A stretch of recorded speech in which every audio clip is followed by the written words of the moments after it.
하나님의 성품 공평이라는 내용이에요. 공평. 왜 치우치면 안 되나요? 이거 조금 와닿지 않으시는데 이렇게 다르게 여러 분식의 표현으로 왜 편들면 안 되나요? 이렇게 표현할 수 있어요.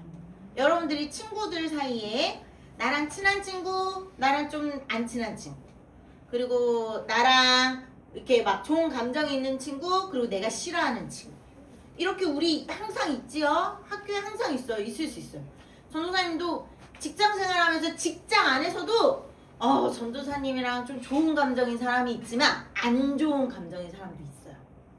자, 이렇듯 그럴 때 우리는 어떤 사건이 일어났을 때, 어떤 일이 있을 때, 어떤 이야기를 할 때 우리는 누구 편을 들어요?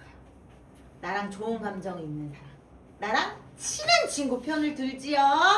자, 이건 공평하지 않다라는 거예요.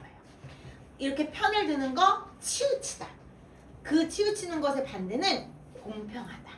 자, 그럼 공평한 건 뭐예요? 말 그대로 지금 설명했듯이 치우치지 않는 균형. 마치 저울과 같은 균형. 균형이 잡혀있고 바른 생각, 바른 판단을 한다는 뜻이에요. 그래서 이 성경에서 하나님이 지금 우리에게 알려주시는 공평은 하나님의 말씀의 기준으로 바르게 생각하고 바르게 판단하고 감정대로 나는 얘랑 좋은 감정이니까 얘 편을 들고 나는 이 사람이랑 안 좋은 감정이니까 이 사람 편을 안 들 거야. 이건 뭐예요? 감정을 따라가는 거죠. 감정을 따라가지 않는 거. 이게 바로 공평이라는 거예요. 자, 그래서 이것은 지금 10계명 중에 제9 10계명 중에 거짓 증거하지 말라라고 있어요. 아홉 번째 계명이 거짓 증거하지 말라라는 하나님의 말씀의 계명대로 요 내용을 지금 우리가 읽은 23장 요 내용이 풀어준 거예요. 어떻게 거짓 증거하지 말라라고 하는지. 자, 그런데 하나님이 우리에게 이 공평을 요구하시는 이유가 뭐예요? 하나님은 우리가 지난 시간에 뭘 배웠죠? 의로우시다라는 걸 배웠어요.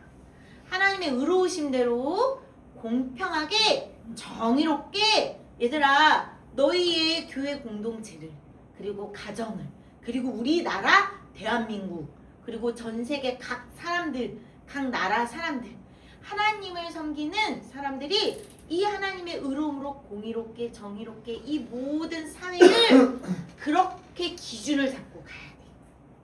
물론 하나님을 모르는 사람들은 정의롭지 않을 때가 많아요. 공의롭지 않을 때가 많아요. 우리도 가끔 그 얘기하죠. 아니 하나님이 살아있다면 왜 저렇게 나쁜 사람들을 다 감옥에 데려가야지. 왜 저렇게 나쁜 사람들은 계속 밖에 다니는 거야? 이런 생각한 적 있었어요. 그쵸?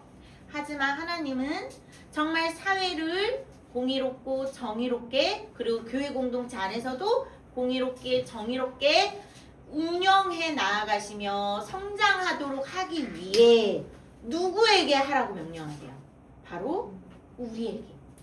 하나님을 섬기는 우리, 하나님의 자녀인 우리, 예수님을 믿는 그리스도인들에게 너희가 이 하나님의 법을 실천해.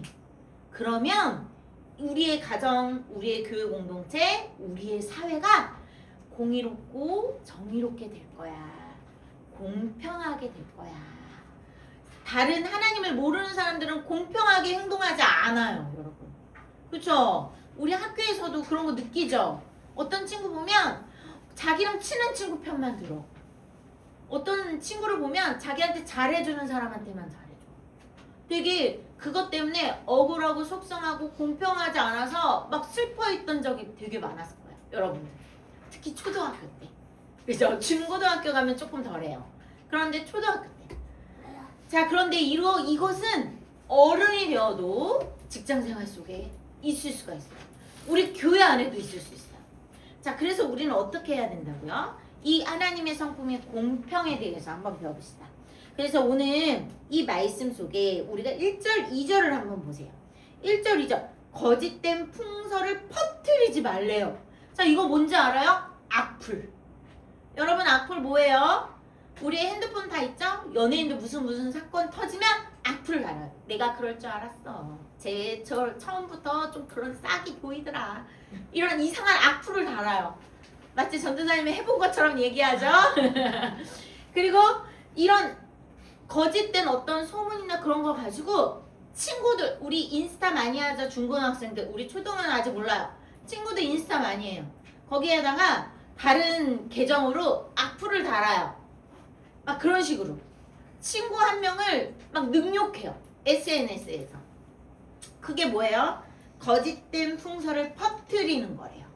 그래서 하나님은 그 다음 뭐라고 써있어요? 악인과 연합하여 위증하는 증인이 되지 말며.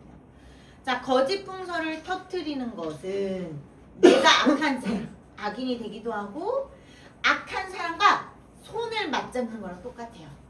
악한 사람과 친하게 지내는 거랑 똑같아요. 그러면 하나님이 기뻐하실까요? 기뻐하지 않아요. 하나님은 잠언 11장 1절 읽어줄게요. 하나님은 속이는 저울을 여호와께서 미워하시나 공평한 추는 기뻐하신다라는 내용이 있어요. 하나님은 속여서 거짓으로 하는 것을 미워하신대요.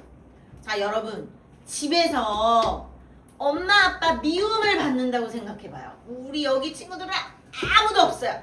엄마 아빠한테 미움받는 친구가 다행히 아무도 없네요. 그런데 생각해봐요. 엄마 아빠가 나 미워하나 라고 오해했던 적은 있었을 거예요. 자, 그 오해한 대로 엄마 아빠가 여러분을 계속 미워한다고 생각했어요. 그럼 여러분 슬퍼요? 행복해요? 당연히 슬프죠. 자, 이렇게 하나님 앞에 우리가 미움을 받으려면 어떻게 할까요? 거짓말을 계속해요. 다른 친구와 다른 사람에 대해 거짓말을 꾸며내요. 우리 이런 일 학교에서 정말 많아요. 그쵸? 그럼 하나님은 미워하신대요. 기뻐하지 않으신대요. 반대로 우리는 하나님의 자녀이고 하나님이 기뻐하시는 일을 해야 돼요. 그죠? 우리가 부모님 말씀에서도 부모님의 말씀에 순종할 때 부모님이 기뻐하세요. 우리 항상 느끼죠? 자, 이렇듯 우리는 하나님의 말씀을 지키고 따르는 아름다운 예수님의 제자들이고 하나님의 자녀들입니다. 자, 두 번째 한번 봅시다. 그런데 2절에 다수를 따라 악을 행하지 말며 라고 돼 있어요. 자, 우리는 이게 학교에서 너무 흔하게 되어 있어요. 자, 친구들 뭐 5명이 있어요. 그 중에 어떤 친구가 아니라고 그러고 나머지 친구 3명이 맞다라고 그래요. 그럼 이제 나는 우리가 어디에 의견을 따를 때가 있죠? 아니라는 친구의 의견을 따르기보다 맞다라고 하는 다수의 친구들의 의견을 은근슬쩍 따를 때가 더 많아요. 왜냐? 나도 왕따 당하면 어떡하지? 은따 당하면 어떡하지? 나도 애들이 뭐라고 하면 어떡하지? 애들이 막 뭐라고 할 때가 있잖아요. 그죠? 자, 이렇게 그런 분위기상 아닌데 맞다라고 따라갈 때도 정말 많아요. 그러나 하나님이 말씀하세요. 다수를 따라가지 말라라고 하세요. 그럼 하나님은 어떻게 가는 걸 원하시죠? 올바른 것, 선한 것, 정직한 것, 공의로운 것, 공평한 것을 따라가라는 거예요. 다른 사람들이 공평하지 않은 것을 맞다라고 할 때 하나님이 보실 때 정직하게 어떤 것이 맞는지, 아까 공평이 뭐라고 했죠? 바른 생각으로 바르게 판단하는 거라 그랬잖아요. 하나님이 알려주신 말씀대로 우리는 바른 생각과 바른 판단으로 다 많은 사람들이 이게 맞아 라고 해도 하나님이 아니야, 정직해야 돼 라고 한다면 하나님의 말씀이 맞아요. 우리는 그것을 선택할 수 있는 용기가 있어야 돼요. 자, 그럼 봅시다. 3절 한번 볼까요? 가난한 자의 송사라고 해서 편벽되이 두둔하지 말래요. 자, 가난하다라는 거는 뭐냐면 여러분, 우리가 이제 가난한 사람이 있어요. 형편이 어려운 사람이 있고, 그리고 약한 사람을 얘기해요. 가난하게 뿐만 아니라 약한 사람, 힘이 없는 사람. 그러면 나는 나랑 친한 사람, 우리가 이렇게 어떤 같이 노는 나랑 되게 친한 그런 크루라고 그러죠, 요즘은. 뭐 그런 친구들의 편을 들거나 두둔하는 것. 치우쳐서 생각하고 판단하고 두둔하는 것. 이것을 하지 말라고 하나님은 말씀하십니다. 이거 공평하지 않아 라고 알려주시는 거예요. 자, 그리고 하나님이 우리에게 또 알려주시는 게 뭐냐면 정말 어렵지만 자 4절부터 5절은 뭐냐면 나랑 원수 나를 싫어하는 친구가 있어. 근데 그 친구가 넘어졌어요. 혹은 도움이 필요해요. 그럴 때 쌤통이다 이렇게 말하고 지나가는 것이 아니라 하나님이 어떻게 하냐면 너 원수의 길 잃은 소나 나귀를 보거든 반드시 그 사람에게 찾아주래요. 이거 나랑 사이 안 좋은 누구 건데? 이거 여기 있었네? 걔가 엄청 애타게 찾았었는데 쌤통이다 하고 더 숨겨놔 못 찾게. 그럼 될까요 안 될까요? 네, 하나님은 그거 아니라는 거예요. 오히려 그 친구가 애가 타게 찾는 물건이라면 오히려 어떻게 해주래요? 찾아서 주래요. 이거 너가 찾았던 물건 여기 있네 라고. 오히려 나랑 사이가 안 좋은데 여러분 이거 너무 어렵지 않나요? 그런데 하나님은 이렇게 하는 것이 바로 공평이래요. 공의로운 것, 정직한 것, 정의로운 것이라고 우리에게 알려주고 계십니다.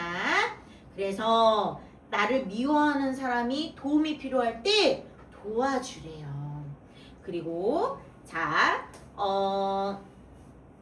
한번 8절을 봅시다. 8절에는 뭐라고 나와 있냐면 너는 뇌물을 받지 말라. 뇌물은 밝은 자의 눈을 어둡게 하고 라고 써 있어요. 자, 여러분 이건 뭐냐면 우리가 가끔 친구한테 선물 받는 걸 좋아해요. 그죠? 아까 유빈이가 아침에 와서 이렇게 사탕 하나씩 나눠줬어요. 기분이 좋아요. 그죠? 그래서 학교에서도 누가 나한테 뭘 많이 이렇게 선물을 줬어요. 너무 좋아. 그래서 어떤 사건이 일어났을 때 분명히 이 친구가 나한테 선물 준 친구가 잘못했지만 나한테 선물을 줬다는 이유로 이 친구 편을 들어요. 자, 이게 바로 뇌물 때문에 옳은 판단을 하지 못하는 거야. 자, 우리가 회장 투표를 해요.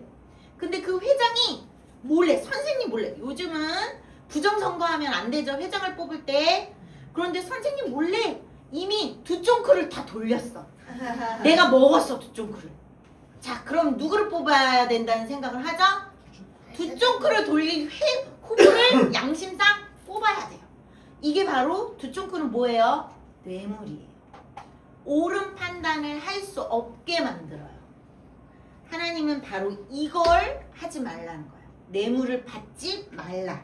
뇌물을 받으면 의로운 자의 말이 틀리게 돼요. 나의 생각과 판단, 하나님이 주시는 올바른 생각과 판단이 틀리게 된다는 거예요.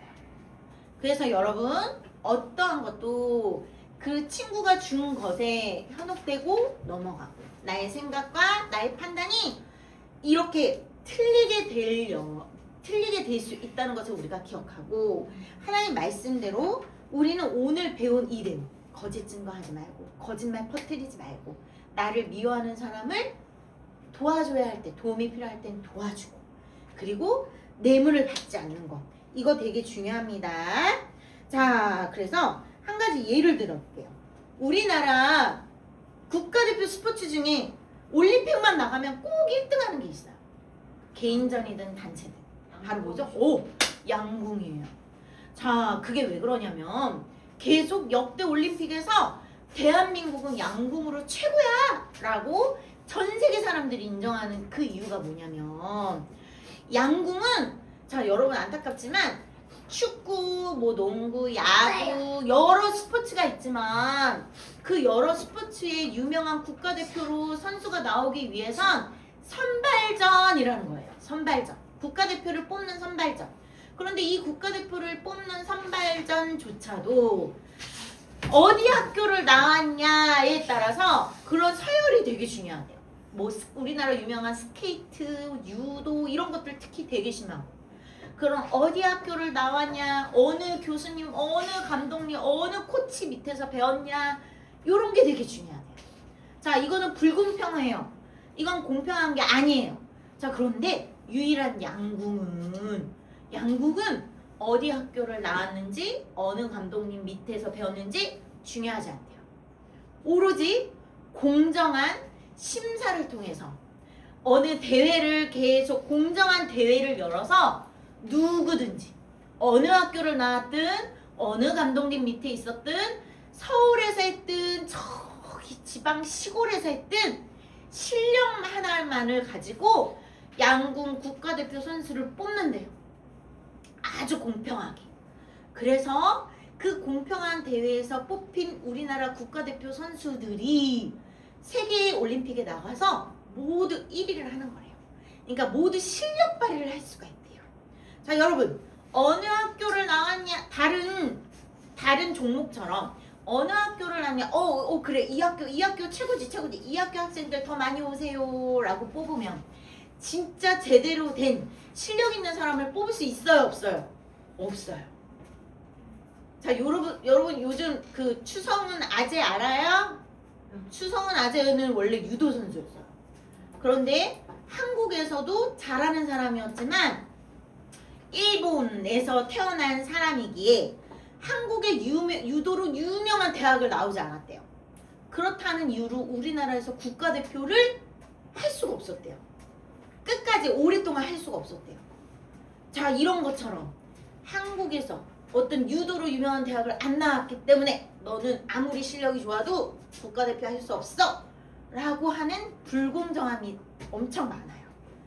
그런데 이렇게 공정하게 공평하게 실력 있는 사람을 뽑는 양궁을 보듯이 하나님은 우리에게 공정하게 공평하게 그 사람의 배경과 그 사람의 지금 모습을 보고 감정대로 내 감정으로 나는 얘가 좋으니까 이렇게 판단하지 말고 이렇게 결정하지 말고 하나님의 말씀대로 따르라 라는 것이 오늘 우리가 배우는 공평입니다. 자, 여러분이 생활 속에서 이거는 좀 실천해 볼 수 있을 것 같아요. 자, 함께 이렇게 우리는 의로우신 하나님의 자녀된 우리도 하나님의 의로움을 따라가기를 바랍니다. 실천해 봅시다. 자, 기도할게요. 하나님 감사드립니다. 오늘 하나님이 의로우신 성품 공평에 대해서 배웠습니다. 하나님, 누군가에게 감정적으로 치우치고 또 어떤 상황과 뇌물이나 이런 환경에 치우쳐서 결정하는 것이 아니라 하나님이 주신 올바른 생각과 판단을 가지고 정의롭게 공의롭게 우리가 친구들을 대하고 그렇게 우리 교회 안에서 성도들을 대하고 교회를 세워가고 또 이 대한민국을 세워가는 멋진 우리 학생들 어린이들 되기를 원합니다. 하나님 끝까지 함께하여 주시옵소서. 예수님의 이름으로 기도드립니다. 아멘.